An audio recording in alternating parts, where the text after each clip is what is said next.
যে আমরা যে নতুন রাজনৈতিক বন্দোবস্তের কথা বলছি, যে ফ্যাসিবাদী ব্যবস্থার বিলোপের মাধ্যমে আমাদের একটা বৈষম্যহীন আর্থসামাজিক ব্যবস্থা, একটা গণতান্ত্রিক রাষ্ট্র, গণতান্ত্রিক প্রতিষ্ঠান তৈরি করা বাংলাদেশের নাগরিক মর্যাদা, সকল নাগরিকের মর্যাদা এবং সাংস্কৃতিক বহুত্ব, এর ভিত্তিতে আসলে আমাদের সামনের যে বাংলাদেশ, 24-এর বাংলাদেশ, সেই বাংলাদেশ আমাদের পুনর্গঠন করা উচিত। আমরা যদি নতুন সংবিধান তৈরি করতে না পারি, তাহলে আসলে এটাকে আর নতুন বাংলাদেশ বলার প্রয়োজন নেই, কারণ আমরা পুরনো বন্দোবস্তে, পুরনো সংবিধানে আস্থা রাখতেছি।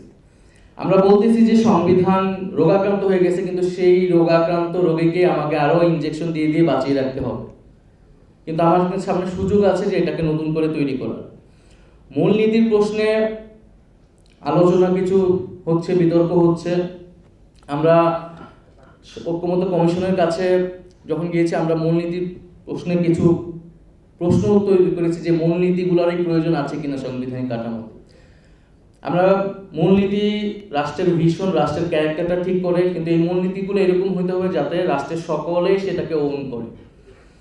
কিন্তু আমরা দেখছি বিভিন্ন সময় 72 থেকে এবং পরবর্তী সময়ে এই মূলনীতিগুলো এক ধরনের সংবিধানকে দলীয় চরিত্র দিয়েছে। সেটা 72-এ দিয়েছে দলের মূলনীতিকেই সংবিধানের মূলনীতি, এবং 75-এর পরে সামরিক হস্তক্ষেপের মাধ্যমে যখন আমাদের রাষ্ট্রযন্ত্র এবং সংবিধানে যাওয়া হলো, তখনও সেটা এক ধরনের দলীয় মূলনীতি হলো। এবং এখন আবারও একটা দলীয় মূলনীতি ফিরে আনার প্রস্তাব আছে। তো আমরা মনে করি যদি মূলনীতি থাকতে হয়, সেটা যাতে কোনো ধরনের দলীয় মূলনীতি না হয়।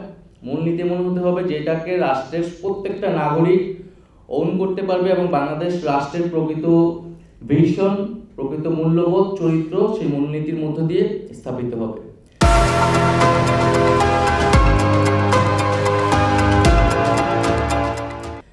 সর্বশেষ নাগরিক কোয়ালিশনকে ধন্যবাদ আজকের এই আয়োজনের জন্য, এবং আমরা আশা করব যে আমাদের মধ্যে যে ভিন্নমত থাকবে, আমরা আলোচনা, তর্ক বিতর্কের মাধ্যমে একটা ঐক্যমতের জায়গায় আসতে পারবো। তবে একটা জিনিস, যে আমরা যত প্রশ্ন উত্থাপন করতেছি বা যত ধরনের আলোচনা করতেছি, এই আলোচনার সাথে আসলে নির্বাচন পিছানো আগানো এগুলোর আসলে সম্পর্ক নেই। আমরা যাতে সেই নির্বাচনের সাপেক্ষে আসলে এই সংস্কারের আলোচনাগুলোকে না দেখি, সংস্কারের দাবিগুলোকে না দেখি। আমাদের দলের জায়গা থেকে আমরা বলেছি যে প্রধান উপদেষ্টা যেই সময় সীমা দিয়েছেন, আমরা সেটাকে সমর্থন করছি। তবে নির্বাচনে যাওয়ার আগে অবশ্যই মৌলিক সংস্কারের যে রূপরেখা, সেটি আমাদের সামনে স্পষ্ট করতে হবে। আওয়ামী লীগ নিষিদ্ধের মাধ্যমে বিচার কার্যক্রমে আমরা